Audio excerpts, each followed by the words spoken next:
How you doing, folks? This is Brother Mike, and I'm broadcasting to you from the great city of Worcester, Massachusetts. And this is the second in a series of videos about my experience as a fundraiser for the organization headquartered in Cambridge, Massachusetts, known as Integral Resources Incorporated. First of all, I want to thank all the people who have watched my previous video, and I really want to congratulate you because I know that video was kind of long and tedious. You know, it was a 52-minute video. I'm not going to do it to you again this time. I'm going to keep it short for you, okay? But I want to thank all you folks, all 250 of you that have logged in and watched the video. I also want to thank some of the people that continue to work for Integral Resources who are keeping me abreast of some of the developments within the organization, you know. And let me begin by kind of reviewing a little bit, you know, for the people that haven't had the benefit of watching the 52-minute video. You know, we had a problem there, and you know, the problem really, the nexus of the problem was a lie that was being perpetrated by the solicitors upon the donors to various organizations, political and charitable, that IRI represents and does fundraising for.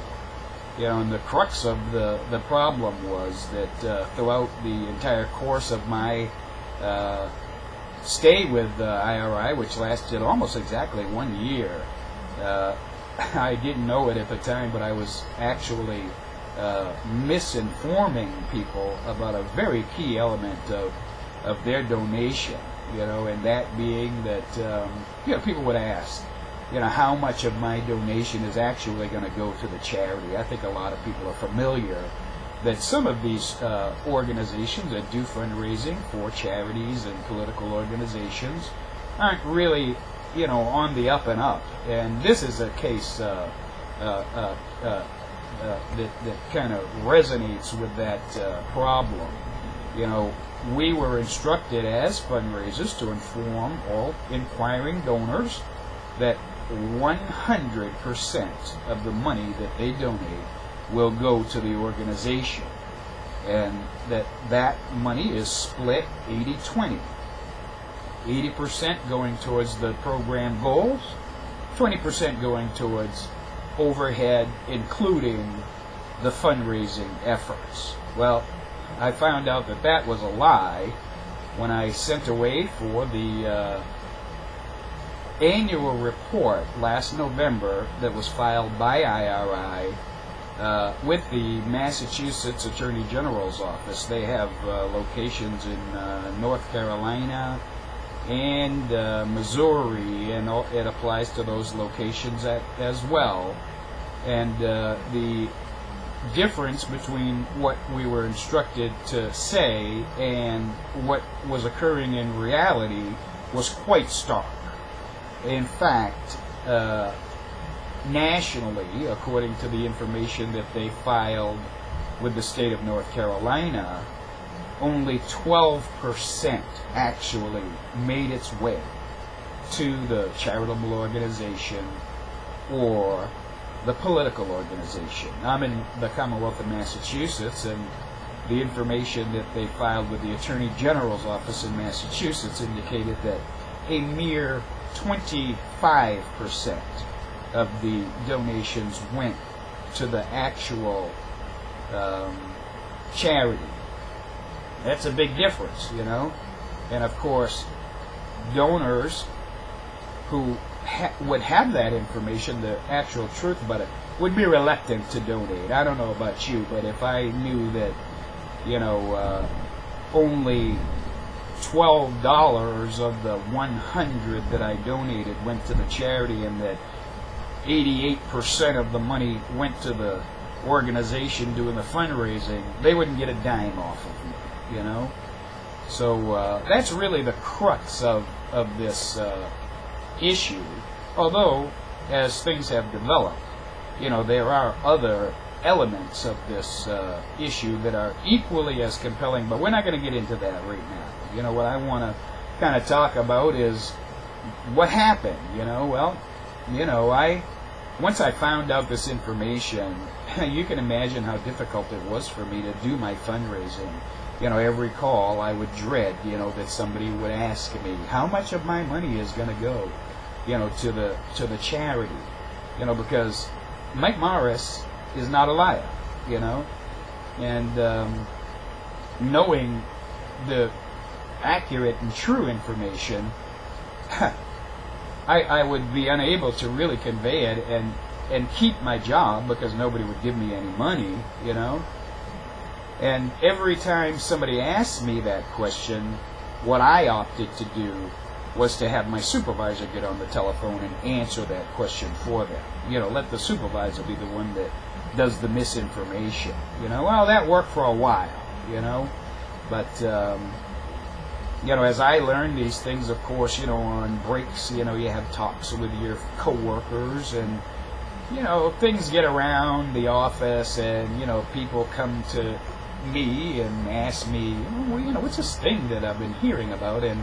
of course, I felt an obligation to tell them the truth. I think everybody needs to know the truth because, like in the Bible, it says the truth will make you free, and that's the reason why we prefer the truth over a lie, so naturally I'm going to tell them the truth, and of course I had all the documentation that I could show them and let them make their own conclusions, not just to take my word for it, because the Bible says that we're supposed to test the spirits to make sure that, they are of God, and of course God is all truth, and God is love too, and Brother Mike is all about the truth and all about love, so I feel these people are entitled to know, what they're into, but of course I asked them, if we could kind of keep it on the down low, because, everybody needs a job, you know what I mean, and, but I tell you, I had a real difficult time, and, that was one of the challenges, that I had working there, Well, realizing, and after talking to some of the other people that work there and some of the people in my life that I consider to be good counselors, I made a decision, and that decision was to post that video, and tell the world what the real truth is, hoping that maybe donors will watch the video and donors will see that this particular organization, Integral Resources Incorporated, is not the vehicle that they want to utilize to express their support for certain charities and political organizations, because, only, on average, 12% of that dollar is going to end up going to these organizations that these donors hold dear, and, well, you can't post a video on YouTube and have it be a total secret, but, what happened was, the management at IRI, kind of found out about that video, and, I'll tell you how I found out that they found out, but first I want to tell you about a practice that they have over there, okay? Now, they require that all of the solicitors raise a certain amount of funds in order to keep the seat, in order to keep the job. Of course, you got to be productive, And part of the productivity also was getting as many credit cards from these donors as possible. It was an art form in itself, to get a donor to trust you to the point where they would divulge their credit card information. Well, if you didn't fulfill the requirements of getting enough credit cards and getting enough money, they have a practice that they call funking, okay? And what that is you're at your computer and you're doing your fundraising, and all of a sudden your computer just gets shut down.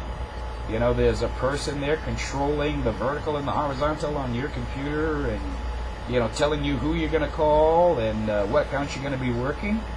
And if you don't do good enough, they just shut you down, and it's time to go home. These shifts run for 5 hours, and I've seen them funk people after just being at work for like an hour and a half, Well, they really abuse this practice, The way you get paid over in this place is you get a base pay. It's $8 an hour. That's the minimum pay.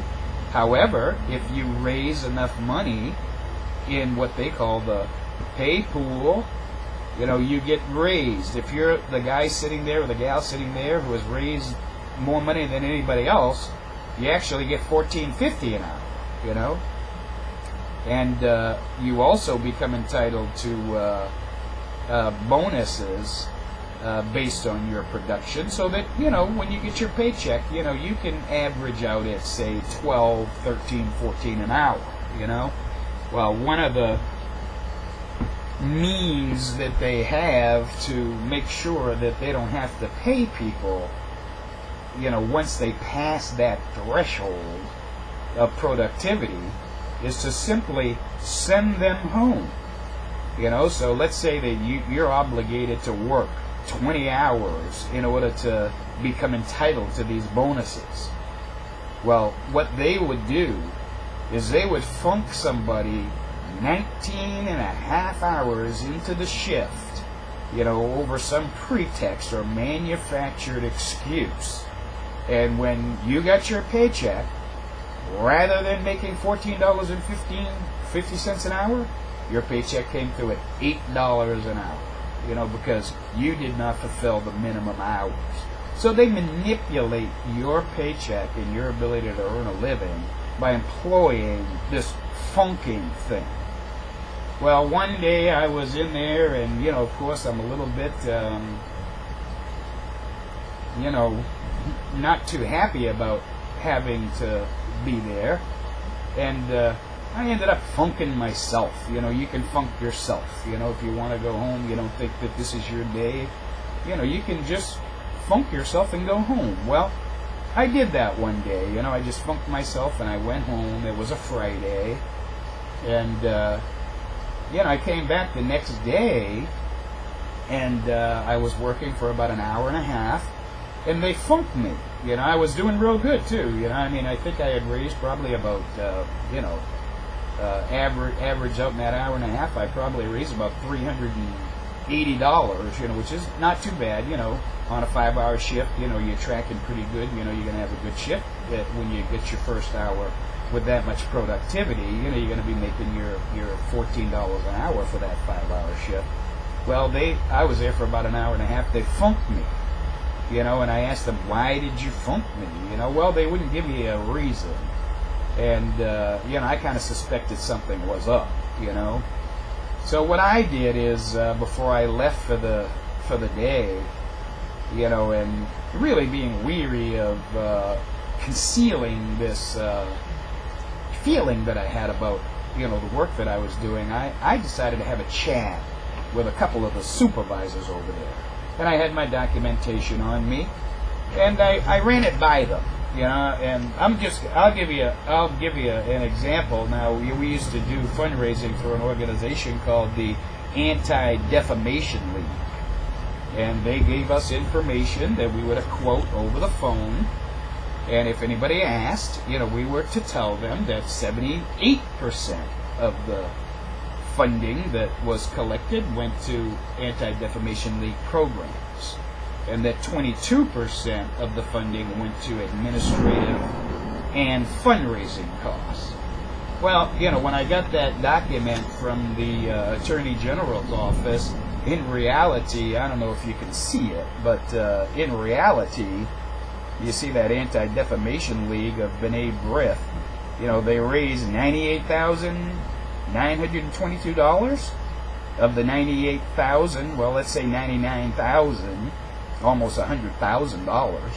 Only $30,738 went to the B'nai B'rith, for a total of 31.07%.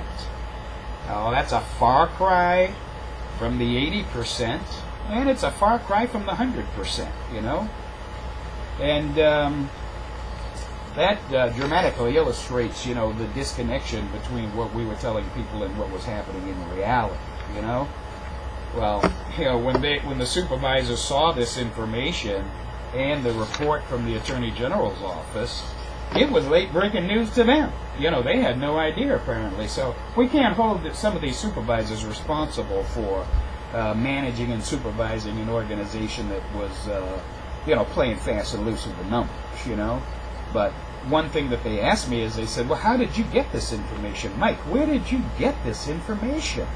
And I told them, this is all public record. It is something that IRI is required to report annually to the Massachusetts Attorney General's office. It's available to anybody that really wants to know. And it is, of course, a severe departure from what we are required to tell donors over the telephone. And then I went home. Well, I came back on Sunday, I think it was a Sunday, and they wouldn't let me work, And in fact, they told me that they wanted me in there on Monday, and they wanted me to chat with the manager of the organization. I'm not going to mention his name. Well, I got in there on Monday, and I kind of knew what was up, and I felt very confident that because I'm telling the truth and being righteous about this thing, that there would be no, bad things happening to me as a result of it, But I knew that they weren't going to be very pleased, Well, they weren't. And I had this meeting with this gentleman, and as soon as I sat down, he said something to me like, I understand that you're telling people that we screw our customers, and I'm like, hey, hold it. I'm not telling anybody that you're screwing anybody. What I'm telling people is that there's a severe disconnect between what you're telling us to tell people and what is happening in reality, and these documents bear it out, so I'm telling the truth here. And so they were like, well, you're wrong, because you don't have all the information, that you need to come to a conclusion. I said, well, do me a favor. Talk to me like I'm a 6-year-old, and you give me the information that's going to show me that I'm wrong, Because what they wanted me to do is take the video down. They wanted me to remove that video from YouTube. They said that the last thing they wanted was to have their clients see that video. And I told them, I says, if you can show me that the information that I have conveyed in that video is erroneous, I'll take it down. Well, they couldn't show me. They wouldn't show me. And at the conclusion of the meeting, they informed me that I was through. I was done at Integral Resources Incorporated. Well, that didn't exactly come as a shock, but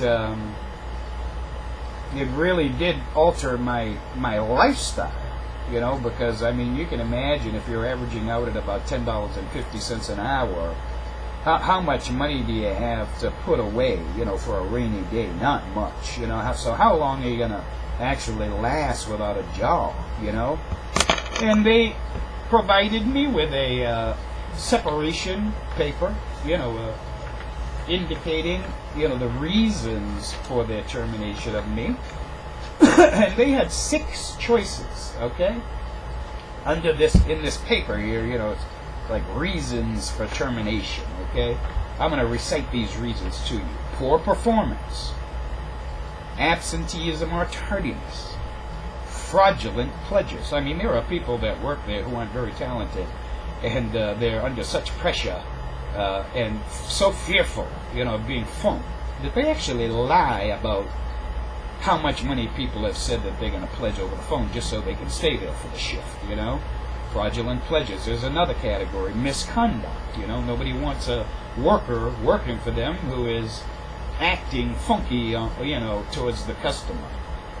Failure to adhere to calling standards. That's another reason for the termination. And then they have the final reason, which is other. Well, what they checked on my termination paperwork is other. And besides other, there was no elaboration on what that meant. Okay? Well, I went down and I applied for unemployment compensation, believing that I would become entitled to unemployment, once it was revealed and substantiated by this paperwork that the company was requiring me to misinform people about how much of their donation went to the client, And I'm going to tell you, here in the Commonwealth of Massachusetts, I don't know where it is, how it is in the rest of the country, but when you file for unemployment, I mean, the unemployment office in Worcester, I think they have like one lady, that takes care of all of the people that come down there to file unemployment. It took me 11 weeks, people, to get unemployment. I ran out of money, like 2 weeks into the 11-week cycle.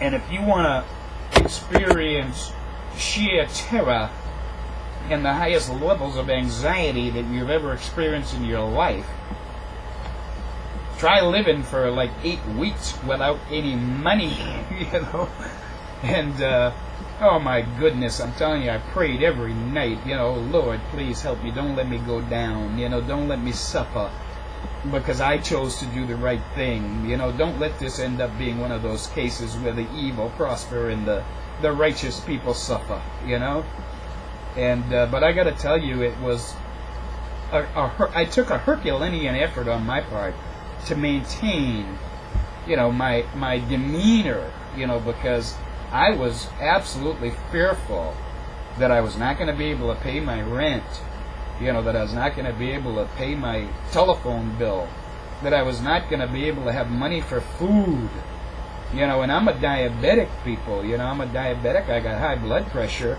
When I don't have food, it's a little bit different than when you don't have food. There are more serious consequences. And I'm telling you, I went through a period of about 6 weeks where I barely had enough money, to feed myself. In fact, I got a notice to quit, from my landlord because I was unable to pay my rent. But I'm going to tell you, God really came through for me because my sister, I got a twin sister, of course she loves her brother very much, and she fronted me $500, just to keep the wolf away from the door.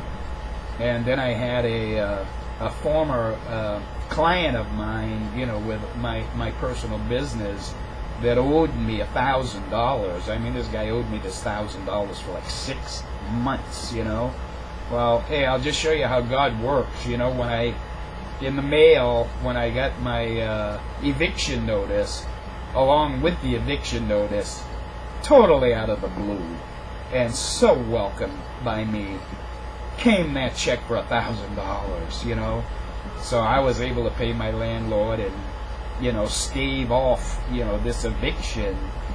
And, it was touch and go there for a while, but, after 10 weeks I was able to collect my unemployment. And it was funny because, they of course want to know what's the perspective of the employer, what's their side of the story, what's your side of the story.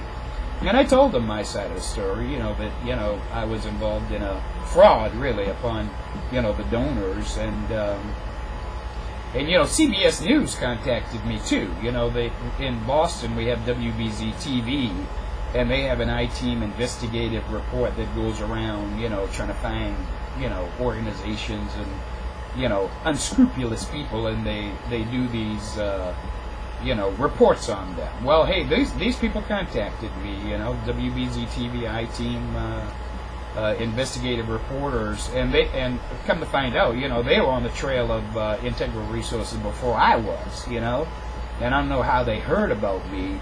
Maybe they saw the video, I don't know, but they want me to work with them, and I am in the process right now of continuing to work with them as they develop their investigative report, but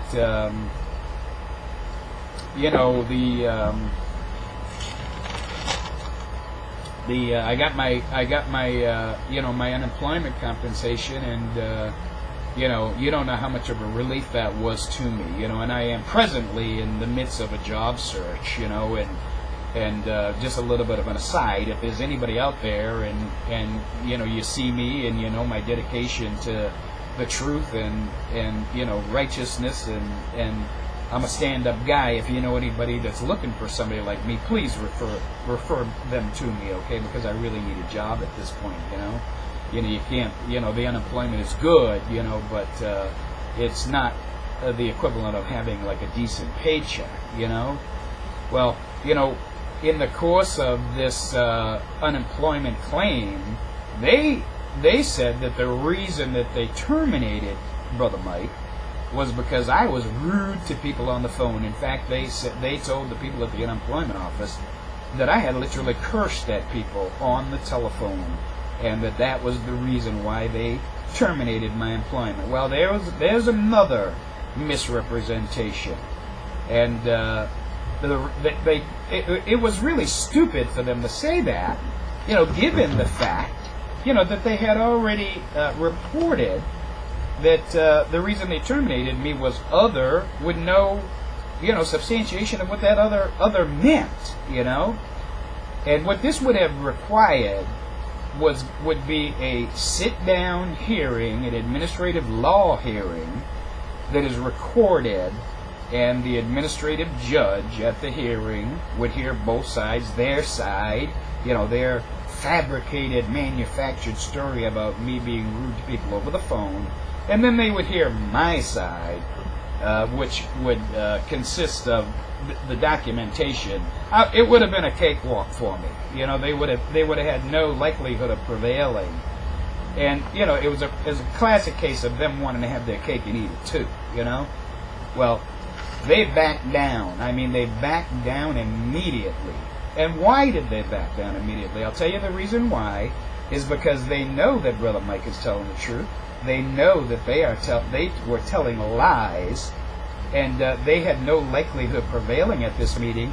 But even worse, the information that I'm conveying to you and conveyed to you in the previous video would have become a matter of public record, and that record would have been available to anybody that wanted to get a tape recording of that meeting.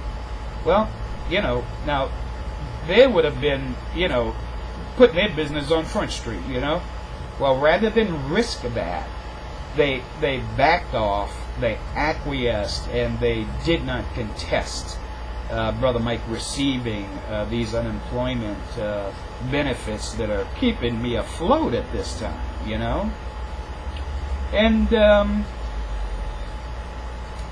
if I was in their position, I would have done the same thing, I can't blame them for trying, but it was absolutely absurd for them to think that they could have prevailed in an administrative law hearing regarding my unemployment compensation. So, that's kind of like where we are right now.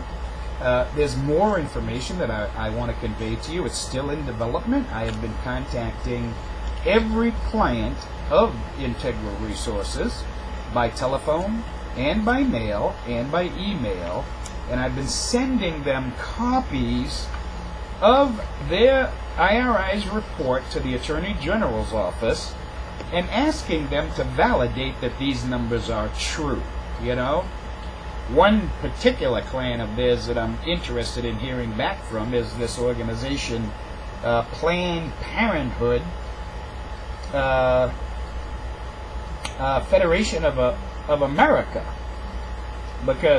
and the Planned Parenthood Action Fund. This is the political organization of Planned Parenthood.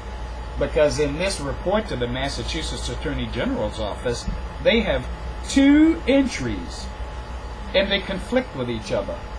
For instance, on one entry, Planned Parenthood Federation of America, they say that they raised $35,821 on behalf of these people, and that they didn't get a dime. They got zero.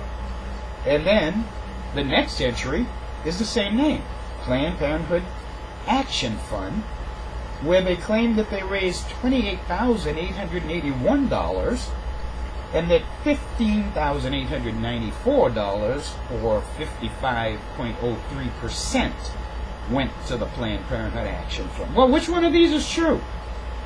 And also, how do you file a report like that with the Attorney General's office and not have the Attorney General get back to you and ask you to clarify this? Same thing goes with the Planned Parenthood Federation of America. It's a double entry. One entry says that they raised $1,062,294 on behalf of Planned Parenthood Federation of America. That $287,810.27, pretty specific figure, went to the organization, a total of 27.9%. Well, that's also a far cry from 100%, far cry from the 80% that they say goes directly to the charity, and the 20% going to overhead costs and fundraising costs. Well, if they got 27% of the money, well, that 73% of that money went into the pockets of Integral Resources of Incorporated, and I'm interested to hear back from them, to have them tell me, which set of figures is true. I may have made an error. Let me just back up here. The 1,062,294 they raised, 287,000 or 27.09% went to them. And then that other entry for the same organization claims that they only raised $184,676, and that a mere $3,864 went to Planned Parenthood Federation of America, for a total of 2.9%. So which one of these figures is true?